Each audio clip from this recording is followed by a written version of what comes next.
But, there has been, I will say, a pretty healthy outrage to the Texas State Fair, which you go on their Twitter page, they claim to be the most Texas place on earth. Fact check false. False. And so the change in their policy, they're going to exclude all firearms.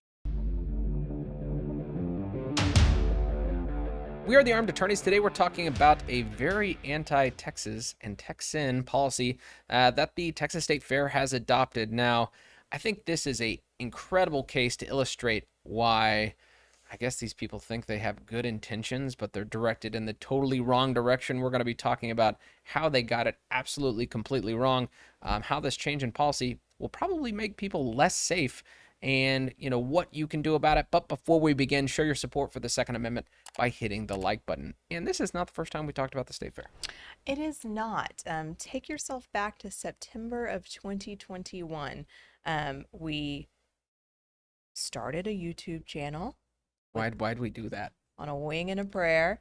And we hadn't posted anything yet. And we had gotten a bunch of calls about, which is why we started the channel in the first place. We were like, people call us about the same question over and over again. Why don't we just put some videos out and then we can be on the phone a little bit less because people get their questions answered on YouTube. Yep. And sure enough, we'd had a bunch of questions about the Texas State Fair. And Richard was like, I'm going to make a video. And I was like, I'm busy, dude, for this weird like side project that you've set up. So go handle it. Pretty much is how I remember that happening. Yeah, let's do a little trip down memory lane. Hello, everyone. This is attorney Richard Hayes with the law firm of Walker and Taylor here in Houston, Texas, to give you a quick update about the Texas State Fair and their weapons policy for 2021. Just got off the phone with an official over at the Texas State Fair, and they provided a kind of an update in lieu of Texas constitutional carry. Oh my God, that's awful. Duh. Is that like That's the first video we ever posted on the the channel. very first video? Isn't it like no, but like I know, like personally, like nobody makes me cringe harder than like me posting updates on Facebook in like 2009. And I feel like a little bit when I check out those early videos, and that doesn't make me cringe so hard because it's you. But it's like when I check out those early videos of me, I'm like, One camera, one light, a white wall. we were trying. We tried. But all right, so what brings us here today? So the Texas State Fair, what made us make that video originally was, well, we had this brand new thing, Texas's permitless or constitutional carry. We were wondering how this was going to impact the Texas State Fair back in 2021. They said, hey, guess what? We're going to continue to allow license holders to carry here, but we're going to exclude permitless carry holders. All right, they made that decision. That was the kind of policy then. What is the policy now? This is an extension of last year's policy because if you recall last year, they imposed these like really, I think they were still letting license holders carry in, but they imposed these really high tech, like we can detect a firearm in any possible superhuman way Sure. detectors. I don't even know what they were. But I do know they didn't work very well because I had a woman call in and be like, it was right after there was a shooting at the Texas State Fair last year, which Okay. I don't remember the circumstances of that. Do you? It was a kid. I remember. It was a young kid. They were vague with the details, which makes me jump to conclusions, but not a license holder. Okay. Very So, young. so how did he Like get? 18, 19, right? So how did he get in there? They don't know which gate he came in, so they don't even know where he came from. And so, what is the? Yeah. And it was the like an interpersonal dispute between him and someone else, as I yes. recall. So, I mean, but what is the logical reaction to that? Yeah. Well, obviously ban all guns. Sure. But I will say, those machines did not work very well because I did have that woman call me last year right after that shooting, and she was like, I feel like I need to call the police and let them know that I got past the machine too, and those machines don't work, and they just need to understand they don't work. And I was like, what? I'm Don't do that. But yes, so the Texas State Fair has decided that that someone did a bad thing with a firearm that they probably weren't supposed to have in the first place. So the good guys don't get guns anymore. Now, you might ask yourself, are they even allowed to do this? This is Texas, gosh darn it, and this is public land. And the answer is, if Ken Paxton would make up his mind, Yeah. I would be able to give you an answer.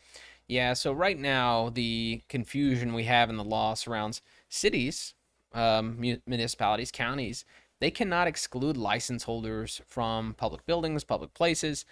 We actually have a pretty Or constitutional yeah, our carriers. constitutional carries. We have a pretty strong statute on the books that says, hey, guess what? If the government wrongfully excludes you from a place where you should have a right to carry, guess what? The attorney general gets to come in and for as long as these people are excluding, there's a new violation every day. These fines can rack up a lot. Yeah, it's like after the first day, it's like $10,000 a day, Yep. just over and over and over again. So it's enough to make you go, all right, I probably shouldn't break this law. However, yes, Texas State Fair, it's happening on government property. So you would say to yourself, the government's breaking the law. But the Texas State Fair is run and operated by a 501c3. So can a private organization make that call even if it's happening on government property?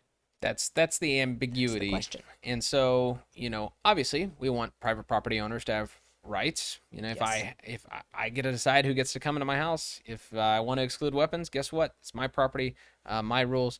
But when you have this intermingling of public area owned by government, also you kind of have these 501c3s or like organizations held in public trust. I mean, I would say that makes it even a little bit worse. But so we have the wrongful exclusion of license holders potentially from these areas, and I think that makes people less safe. It absolutely makes people less safe. I want to say that Big Tex didn't authorize this decision. No, I don't think he'd be on board. but there has been, I will say, a pretty healthy outrage to the Texas State Fair, which you go on their Twitter page, they claim to be the most Texas place on earth. Fact check, false. False. And so the change in their policy, they're going to exclude all firearms. So it doesn't matter if you have a license, doesn't matter if you underwent 5 hours of training, which now you got to do.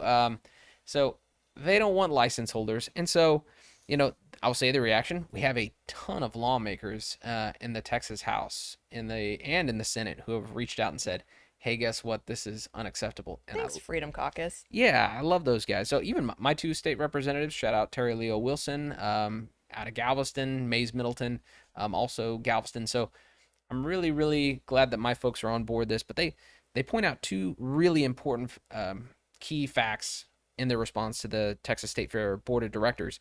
82% of all mass shootings since 1998 and 94% since 1950 have occurred in places where guns are banned. That's from the Crime Research Prevention Center. Biggie. Great work by John Lott there. Armed civilians have stopped attacks in 35% of mass shootings in gun-free zones. When you exclude gun-free zones from the statistic, the number balloons to 51% of mass shootings were stopped by armed civilians. So I think we see this show up over and over and over again in the data. The fastest way to minimize damage is for the person to be encountered by armed resistance. Exactly right. So I think we learned last year, we are not going to stop people from coming in with firearms because how did that kid get in last year if he wasn't supposed to get in? Great question. And so if you cannot stop the bad guys and you cannot provide adequate security for everyone else who's there, which obviously you cannot for anyone who has been to the Texas State Fair. I mean, there are hardly enough law enforcement officers in the entire state of Texas to provide adequate security. It's gigantic. What do? We let in the good guys with guns. That's how we keep everybody safe. Yeah, you're your own first responder. The Texas State Fair wants you to be a sitting duck. I don't like any of that. I don't either. But there are a few things you could do to, maybe will reverse this policy.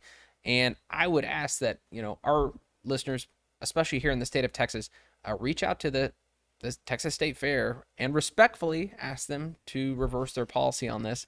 You can email them at info@bigtex.com or 469-945-FAIR. I tried calling them earlier. They didn't take my call. Oh, no. I'm so offended. It is offensive. And you've got a little bit of time. The gates do not open until September 27th. If you are a Texas resident, contact your state lawmakers as well. I think we have time to get them to back off of this, and I think there are enough of us that they probably will. But share our outrage. Yeah, and I will say Gun Owners of America just sent out a blast about this too. If you're Gun Owners of America, member, make sure they have a contact Hmm. form on their email. If you're not on their email list, make sure to get on their email list. But we hope you enjoy this discussion. If you did, consider subscribing, hitting that like button, and help us fight the anti-2A algorithm by sharing this video. And leave us a comment below and check us out every Monday, Wednesday, Friday at 5 p.m. Central. Until next time, we're the arms attorneys.